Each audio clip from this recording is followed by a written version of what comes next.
Kementerian Energi dan Sumber Daya Mineral memastikan Indonesia akan menjadi pionir dalam pembangunan ekosistem baterai kendaraan listrik yang terintegrasi dari hulu hingga hilir. Iya, Menteri Energi dan Sumber Daya Mineral Bahlil Lahadalia menyebutkan saat ini pemerintah menargetkan pembangunan pembangkit listrik tenaga surya atau PLTS dengan kapasitas 100 gigawatt yang akan menjadi pasar besar bagi industri baterai dalam negeri. Selain itu, Indonesia diyakini sebagai negara pertama yang membangun ekosistem baterai mobil yang terintegrasi dan selesai pada tahun 2027 mendatang.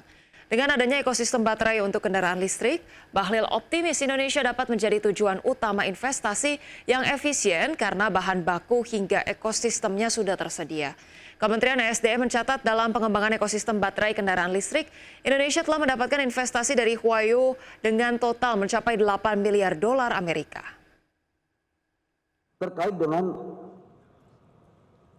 ekosistem baterai mobil. Huayu sebentar lagi akan jalan dengan Antam dan IBC. Total investasinya sekitar 8 miliar US dollar.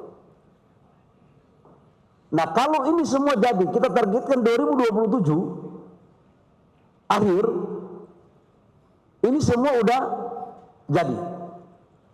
Maka Indonesia akan menjadi salah satu negara pertama yang membangun ekosistem baterai mobil yang terintegrasi dari hulu sampai hilir. Dan sebelum kita akhiri market bahas hari ini ya Caya, dan juga pemirsa kita lihat terlebih dahulu bagaimana kemudian update dari indeks harga saham gabungan di 30 menit pertama dari IHSG. Kita lihat masih bergerak di zona hijau, menguat 0,68% ke level 7.553 ya, masih cukup kuat begitu ya dari pembukaan pada pagi tadi jam 9. Ya, kemudian kalau kita lihat sejumlah jajaran top gainers di sini ada masih dari Aman Mineral, kemudian Koin, CDIA, Film, kemudian ada saham energi, FOTR Medco, kemudian dari top losers ada Cuan, kemudian Sola, BKSL, PTR Obren, kemudian ada Pegas, Raja Inco, dan Inet. Ya. Dari sektoral ya, di sini ada penguatan yang dipimpin oleh Basic Industries dengan kenaikan 1,3%, disusul Cyclical 1,1%, teknologi 0,4%, sementara sektor-sektor yang melemah di sini ada properti, kemudian juga kesehatan. Pemirsa, Presiden Prabowo Subianto secara tegas mengapresiasi capaian pertumbuhan ekonomi 5,12% di kuartal 2 2025 ini. Capaian positif ini dinilai tak lupa berkat kinerja solid jajaran Menteri Ekonomi Kabinet Merah Putih. Presiden Prabowo menyampaikan apresiasi khusus kepada jajaran tim ekonomi di Kabinet Merah Putih yang dinilai bekerja kompak dan solid dalam merespons tantangan ekonomi global. Jajaran tim ekonomi yang terdiri dari Menteri Koordinator Perekonomian, Menteri Keuangan, Menteri Perindustrian, Menteri Perdagangan, Menteri Perindustrian, Menteri Investasi, serta Menteri Luar Negeri dinilai sigap dan taktis menghadapi tantangan ekonomi global yang masih penuh ketidakpastian. Misalnya dalam menghadapi tekanan kebijakan tarif dagang Amerika Serikat, jajaran Menteri Ekonomi mampu merayu Amerika untuk menurunkan tarif impor 32% menjadi 19%. Oleh sebab itu, Presiden Prabowo optimistis kinerja perekonomian Indonesia tetap solid, kuat, stabil, dan terus tumbuh positif di tahun 2025. Ketidakpastian yang ditimbulkan oleh tarif yang dipasang oleh Amerika Serikat. Kita menghadapinya dengan tenang. Saya terima kasih dengan tim ekonomi kita. Saya terima kasih saudara-saudara bekerja dengan tim sebagai tim yang baik. Menteri Koordinator Perekonomian dengan timnya dibantu oleh Menteri Keuangan, Menteri Perindustrian, Menteri Perdagangan, dengan Ketua Dewan Ekonomi Nasional, dengan timnya juga, Menteri Investasi, semua melaksanakan. Menteri Luar Negeri, dengan diplomasinya, kita bergerak sebagai satu tim. Kita negosiasi, kita berunding, kita tidak emosional. Kita tidak terpancing. Kita mengerti bahwa kita punya kepentingan yang besar Tugas pemerintah Indonesia adalah melindungi rakyat Indonesia, melindungi pekerja-pekerja kita.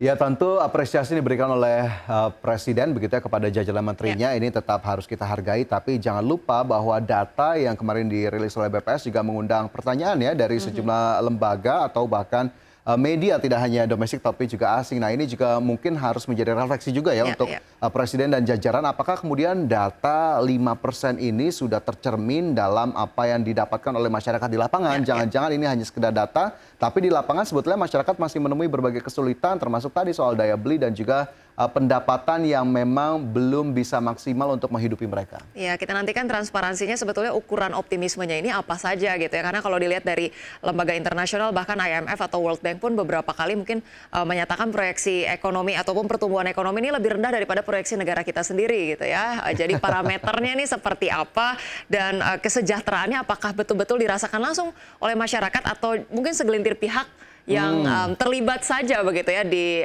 pucuk begitu ya.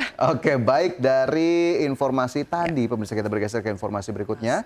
Pemirsa, indeks harga saham gabungan atau IHSG akhirnya ditutup melemah usai bergerak fluktuatif di perdagangan Rabu.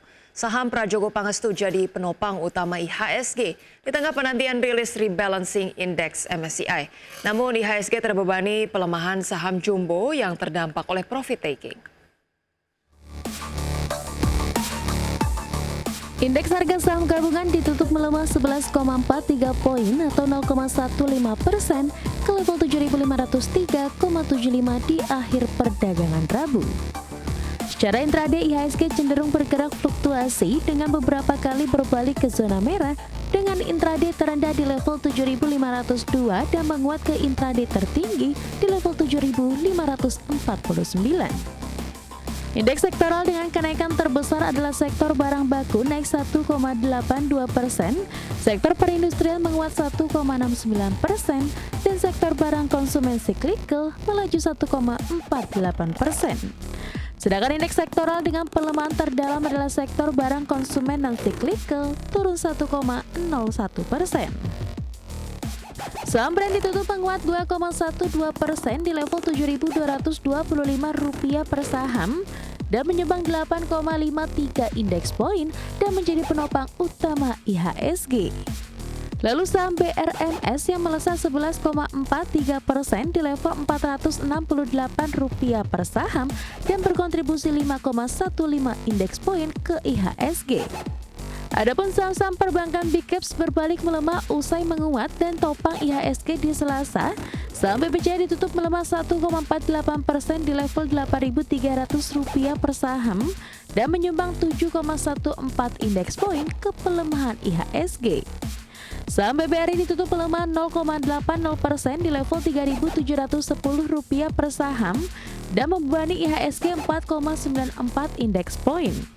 Saham BBNI ditutup melemah 2,84% di level Rp4.100 per saham dan bebani IHSG 3,91 indeks poin dan BMRI ditutup melemah 1,05% di level Rp4.700 per saham dan beratkan IHSG di 3,5 indeks poin.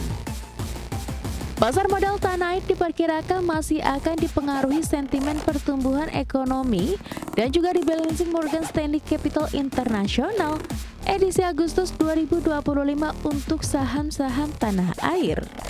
Sebelumnya MSCI telah mencabut perlakuan khusus pada 3 saham konglomerat Prajogo Pangestu, PT Barito Renewable Energy Tbk, PT Petrosi Tbk, dan PT Petrindo Jaya Kreasi Tbk, dengan demikian membuka peluang bagi saham Prajogo Pangestu untuk masuk ke dalam MSCI.